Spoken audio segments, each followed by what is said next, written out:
Assalamualaikum warahmatullahi wabarakatuh. Salam Waalaikumsalam BKKBN, warahmatullahi. berencana itu keren. Apa kabar Keruan Mekes?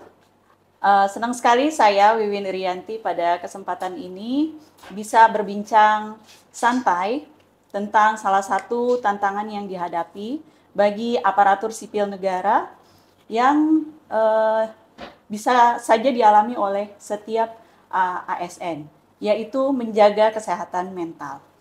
Perubahan adalah suatu keniscayaan, tapi perubahan itu harus dibarengi dengan kesiapan mental. Jika tidak, nanti juga bisa berbahaya pada diri kita sendiri. Untuk itu, sekarang kita sudah mengundang salah satu pakar yang kompeten juga untuk membahas ini. Salah satu mitra BKKBN Kaltim yang melayani konseling Bu ya, di Pusat Pelayanan Keluarga Sejahtera Provinsi Kalimantan Timur, Ibu Diana Imawati. Assalamualaikum Ibu Diana. Waalaikumsalam warahmatullahi Ya, wabarakatuh. terima kasih ya Bu sudah menyempatkan waktu untuk bisa gabung sama kita. Ya. Ya, uh, sudah berapa lama Ibu di PPKS? Kalau di PPKS itu lama ya Mbak ya, dari sebelum ada, kita waktu itu hanya dimintain bantuan secara personal saat itu. Kita belum bermitra waktu itu. Dari tahun 2008. Oh, sudah Ya, lama juga. kemudian kita bermitra dan diikat dengan MOU itu baru aktif-aktifnya tahun 2000, sekitar 2013 sampai dengan sekarang. Sudah lebih dari 10 tahun Iya, kurang lebih ya. jadi 10 tahun. termasuk Abdi Mas juga kan, pengabdian masyarakat. Ya, benar di kampus ya. Iya, Ya, sebagai informasi Ibu Diana juga merupakan dosen Bu ya di Universitas 17 Agustus Samarinda. Ya, 17 Agustus Samarinda. Oke, selama Ibu melakukan konseling, melayani konseling di PPKS atau mungkin di tempat yang lain, itu apakah sekaitan dengan tema kita, apakah pernah menerima keluhan-keluhan yang terkait dengan pekerjaan, Bu? Ada Mbak, jadi kalau kita konseling itu kan kadang-kadang memang temanya kita tidak tahu permasalahan yang dibawa klien ini apa. Nah, salah satunya itu tentang mental health juga bagi karyawan, tapi tidak hanya ASN ya, Iya, betul. seperti itu. Jadi karyawan swasta, karyawan ASN juga ada. Jadi banyak mengeluhkan tentang kinerja yang menumpuk seperti itu. Ya, Ya, itu curhat iya, ya. curhat. Karena iya saya juga merasa. Gitu. Jadi memang tumpang tindih, job desk-nya nggak jelas dan sebagainya. Karena itu berdampaknya tidak hanya pada saat dia bekerja, tapi dibawa pulang ke rumah. Jadi anak-anak, suami dan lingkungan keluarga yang jadi nggak kondusif gitu, karena beban dari kantor tadi dibawa pulang ke rumah, seperti Malah itu. mempengaruhi orang rumah. Mempengaruhi jadinya. akhirnya malah kemana-mana gitu, hubungan dengan suami jadi nggak harmonis, hubungan dengan anak-anak juga nggak harmonis, seperti itu.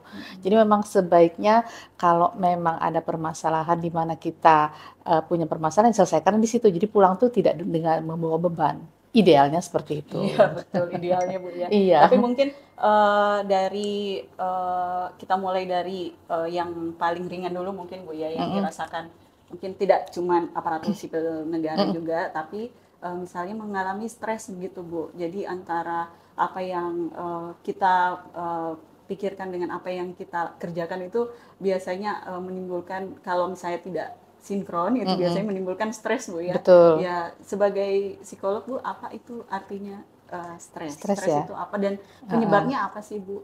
Banyak, kalau kita berbicara penyebab itu banyak. Kita ke definisi dulu ya Mbak ya. Iya. Kalau stres itu kan sebenarnya terjadi ketidakseimbangan antara ekspektasi gitu ya dengan kenyataannya gitu. Jadi kita berharapnya lebih, tapi ternyata kenyataannya tidak seperti itu, tidak balance artinya. Nah, ini mulai terjadi tingkat stres itu. Kemudian ada juga yang dari kita tidak tahu apa-apa, kemudian kita harus melakukan sesuatu di luar dari perkiraan kita, itu juga menimbulkan stres. Nggak usah jauh-jauh deh. Kita belajar juga sebenarnya itu adalah proses stres. Iya benar. Ya, dari yang tidak tahu menjadi tahu itu kan ada perbedaan ya. Iya, betul. Di kognitif kita itu juga sebenarnya stres, cuman kita tidak sadarin seperti itu. Jadi sebenarnya hari-hari pun kita tuh mengalami stres. Apa yang kita jalani, apa yang kita hadapin kan kadang-kadang di luar dari prediksi kita. Ketika kita tidak siap menghadapi itu tuh udah terjadi stres sebetulnya. Seperti itu. Oh, baru tahu kalau misalnya stres itu sebenarnya eh, hal yang Normal, normal iya ya. betul, hal yang normal. Hal yang Menjadi tidak normal. normal ketika sudah mengganggu stabilitas emosi, Oke. sudah mengganggu kesehatan. Misalnya nih gitu ya, kalau stres menjelang ujian itu kan stres sesaat ya. Artinya ketika ujian sudah selesai, udah hilang stres Iya kita, kan begitu benar-benar. ya. Kemudian stres menghadapi sesuatu ketika sesuatu sudah terselesaikan, selesai. Tapi ada yang stres itu terbawa berlarut-larut. Nah, ini yang merusak mental. Oh gitu. Ada Ya, tingkatannya atau ini Bu? ada Oh tingkatannya. Jadi tingkatan. yang sedang, Mm-mm. ya, kemudian yang rendah dulu, sedang, kemudian yang akut-akut ini bisa yang ke depresi Iya, seperti depresi itu. ya. Mudah-mudahan Mm-mm. nggak ada ya pegawai yang bisa sampai Mudah-mudahan, iya. depresi gara-gara pekerjaan. Tapi Oke. perlu di apa namanya diurai satu-satu loh sebetulnya ini gitu. Kenapa kok karyawan kita ini atau Mm-mm. teman kita ini Mm-mm. kerjanya itu tidak mengalami peningkatan, stagnan di situ gitu ya. Kemudian tugas-tugasnya banyak yang tidak selesai, konsentrasi juga hilang gitu. Iya, Jadi iya, kayak iya. males ngapa-ngapain gitu. Jadi di kantor cuma sekedar menggugurkan kewajiban. Betul. Datang udah hai, begitu jam pulang langsung pulang, tapi outputnya nggak ada. Nah, Nah, betul ini itu. perlu Itu sebenarnya yang dievaluasi. kita tujuan kita ya Bu ya Iya, supaya pegawai-pegawai juga bisa mencapai tujuan organisasi iya ya dengan betul. happy gitu. Makanya Jadi kan banyak sekali Mbak ya, usaha-usaha yang sudah dilakukan oleh instansi, di antaranya mungkin family gathering, oh betul. kemudian apa namanya, Peningkatan kapasitas sih biasanya ya betul, outbound ya gitu ya. seperti itu kan upaya ya, upaya supaya Benar. apa namanya karyawannya atau SDM-nya itu kembali lagi giat melaksanakan aktivitas seperti semula, seperti itu. Merefresh lah sebetulnya. Tuh, Melepaskan stres juga Bu ya. betul. Oke. Nah, kan ada satu tren nih Bu yang di medsos misalnya ada dalam satu dalam menghadapi tekanan pekerjaan itu diterima oleh berbagai generasi itu dengan sikap yang berbeda-beda. Misalnya yang lagi viral itu misalnya tahun 80-an itu menunjukkan sikap yang berbeda dengan kelahiran 90-an, dengan kelahiran yang Perbedaan genre itu iya tadi ya. perbedaan generasi. Nah, itu memang apakah betul berpengaruh Bu dalam menerima Informasi tekanan. tekanan pekerjaan seperti Oke, itu? iya. Jadi gini Mbak, kita nggak bisa mengelak bahwa zaman itu berputar dan terus maju gitu ya. Yang tidak bisa mengikuti otomatis ya akan tertinggal dengan sendirinya. Sekarang ini adalah zaman digital, semuanya serba digital dan serba IT. Ya. Yang generasi baby boomer Baby jauh boomer ini jauh masih ada yang lagi aktif loh, ya. iya Masih ini. akan jauh dengan generasi milenial misalnya kita bandingkan tuh ya dengan Iya. gini. Mereka cepat sekali memainkan gadget. Ini tingkat informasinya tuh tingkat IT-nya tuh tinggi gitu. Sedangkan uh, kaum yang di tahun 80, 70, 80-an itu mungkin akan kesulitan karena perbedaan itu Iya tadi. benar, Nah, karena ini kan ada digital menimbulkan ya. stres juga Iya sebetulnya. betul, Bu. Ya kan, jadi mau nggak mau memang perubahan itu membawa stres Iya. tersendiri bagi individu seperti itu. Nah, kemudian apalagi sekarang semua serba digital dan serba IT. Informasi yang masuk pun tuh bertubi-tubi ya. Jadi kalau dulu tuh kita istilahnya informasi cuma satu arah dari atasan seperti Iya itu. betul. Kalau sekarang kan informasi dari A, B, C, D begitu begitu banyak, dan Iya kalau benar. kita tidak siap memfilter, ya akhirnya berkecamuk nih di kognitif kita. Iya Kita benar. juga bingung, kognitifnya juga bingung. Ini kita mau memilih atau memfilter yang mana dulu nih, karena informasinya semua beragam dan hampir sama. Hampir sama, betul. Ya, itulah. Memang sih itu salah satu yang jadi beban juga pada saat kita berubah menjadi digital informasi gitu ya Bu. Sebagai ASN juga kita harus catch up Ya, ya catch kecap. up semua informasi yang ada Betul. dari misalnya kebijakan yang dari misalnya kita sebagai pegawai BKKBN kita harus tahu semua informasi-informasi yang terbaru tentang BKKBN. Betul. Tapi misalnya kita juga butuh tambahan informasi misalnya mungkin Bapak Ibu fungsional butuh dari instansi pembina seperti itu. Jadi informasi itu memang sangat banyak gitu Bu. Betul, Ya, betul. bagaimana itu tipsnya biar manage kita bisa sebagai ASN itu bisa memanage itu Bu. Informasi itu bisa kita tetap mengikuti tapi kita juga bisa nggak stres gitu Bu. Oke. Kalau informasi yang muncul itu beragam, tapi intinya itu sama. Cuman dikemasnya itu berbeda-beda. Ada yang dikemasnya itu untuk kaum-kaum milenial, berarti bahasa-bahasanya disesuaikan gitu ya. Kemudian ada yang dikemasnya dengan bahasa-bahasa humor gitu, karena Oh memang iya. humor itu kan orang lebih cepat masuk kepada satu informasi ketika dia sendiri tune in dengan cara penyampaiannya seperti itu. Relate gitu Bu Iya, ya. relate atau sesuai dengan kepribadian saya nih suka bercanda, makanya Iya. ketika ada informasi yang serius saya kurang suka, karena Heeh. apa?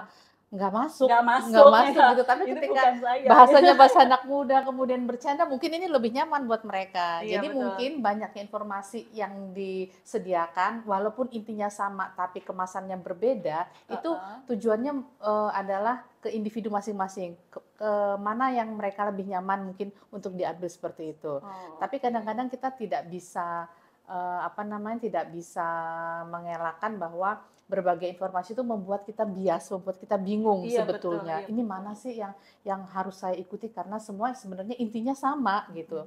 Ya, jadi sekali lagi tadi Mbak meminta tipsnya, yaitu kita harus jeli memilih mana yang menjadi prioritas kita dalam menentukan ini loh tujuan saya.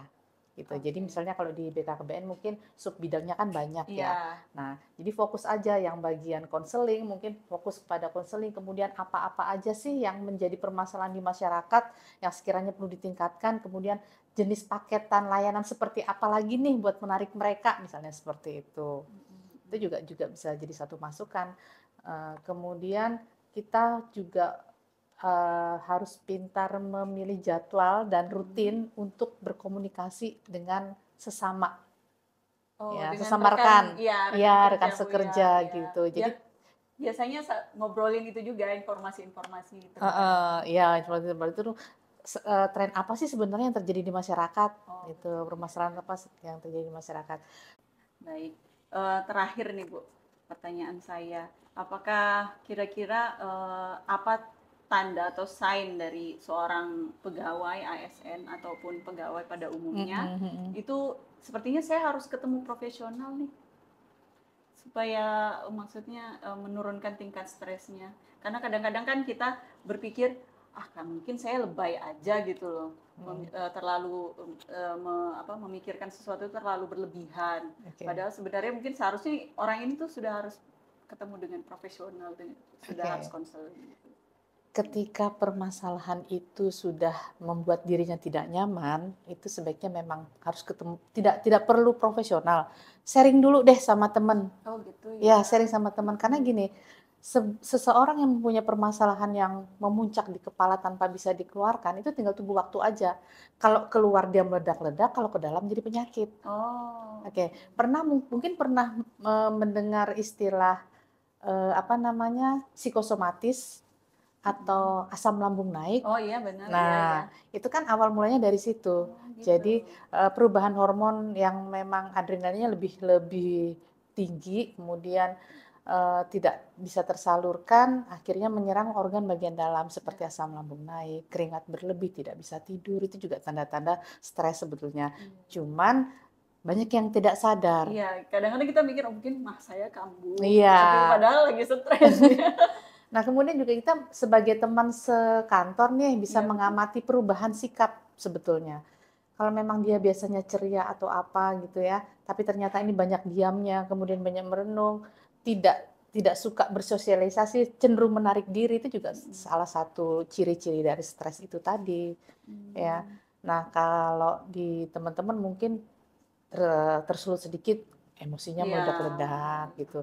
Enggak relate dengan kesalahan yang orang lain buat, tapi kok tiba-tiba emosinya begitu meledak-ledak, ini sebenarnya ada apa gitu. Mungkin ada sesuatu yang belum terselesaikan Iya. kah? Atau dirinya belum bisa berdamai dengan sesuatu yang sedang dihadapi, itu juga bisa. Gitu ya Mbak ya. Kemudian kita lihat juga konsentrasinya juga menurun nih. Kita ketahuin bahwa konsentrasi manusia itu sebenarnya cuma 20 sampai 30 menit itu fokus bisa menerima hal-hal baru. Lebih dari itu konsentrasi akan menurun secara perlahan. Nah, kalau memang dia itu tidak suka dengan apa yang dia kerjakan, otomatis rasa bosan itu akan lebih cepat. Oh, gitu Ya ya. kan? Tapi kalau misalnya kita menyukai sesuatu yang kita kerjakan, mau berapa jam juga nggak masalah, karena kita senang, Iya, iya. ya kan? Tapi kalau misalnya orang-orang itu udah bekerja di bawah tekanan, dia tidak suka, lingkungan tidak support, ya sebentar aja dia akan bertahan di tempat kerjanya. Gitu. Jadi yang kita perlu lihat lagi ketika dia bersosialisasi, gimana tingkat emosinya, tuh ini kok baperan nih orangnya. Nah itu juga tanda-tanda sebetulnya. Konsentrasi juga menurun, tidak fokus.